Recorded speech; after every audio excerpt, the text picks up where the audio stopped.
A mysterious and powerful air fortress is threatening the planet Farmel. The destiny of Farmel rests in the abilities of one specially trained person. Code number 82592. Hal Bailman. His mission?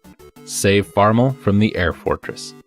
In Air Fortress from HAL Labs and HAL, released in 1989. A fun, really quite fun, if not visually impressive, because it's kind of bland, but fun little game.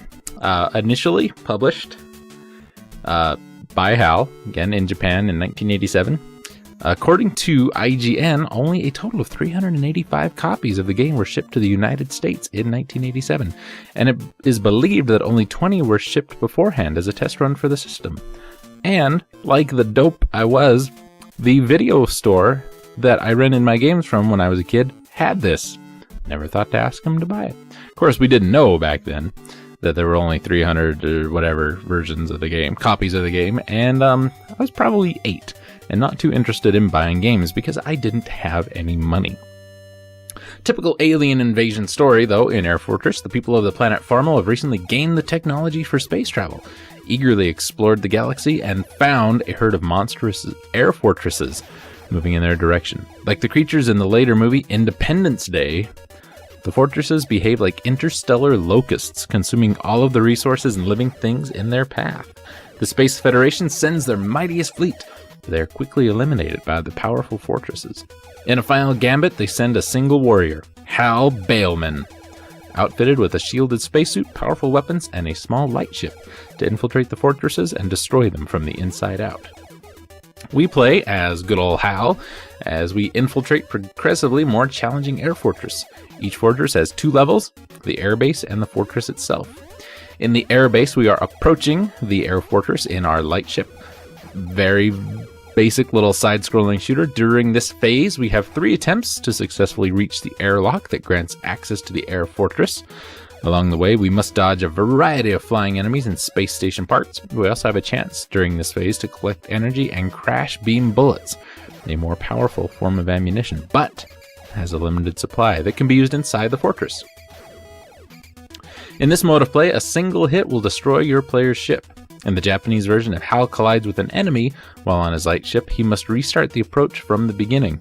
But in the American version, we will respawned at the same point in which the ship was destroyed, provided you have lives to do so. Inside, our game mode changes. It becomes more of an action-adventure and less of a shooter. We now have more control over where to go. In fact, some later fortresses are massively internal, making navigation one of the major challenges in the game. We must navigate through the maze, fighting off enemy robots, security devices, and spacemen with our beam weapon. Find and destroy the central core of the fortress, and then find the ship to escape. The last is perhaps the most difficult part, since the fortress explodes shortly after the core is destroyed, leaving the player with a small time window in which to find the exit. And the exit is never the same place where you enter the maze. HAL America offered Air Fortress by mail order through a national advertising campaign. Players who purchased the game through HAL also received a free Air Fortress t-shirt. How about that? Air Fortress, developed by the Japanese video game maker HAL Laboratory. Suga, S-U-G-A, is the password for the final Air Fortress, and it is a reference to Air Fortress director, game designer, and programmer Hiroki? I don't know. Suga. While the US version credits the composer as Rodeo, I guess? Kaneguchi? I don't know. You get stuck in one method. The Japanese version credits him as Jumper Kaneguchi. How about that? Rodeo and Jumper. Interchangeable in Japan, I guess. Anyway, pretty basic graphics, pretty basic control, pretty basic all around, but a very, very fun game. I had a ton of fun playing this game as a kid. Could never remember the name of it as a mean old man, as I have turned into, but I gotta tell you, you can expect a Let's Play of this eventually, because I really, really enjoy this game.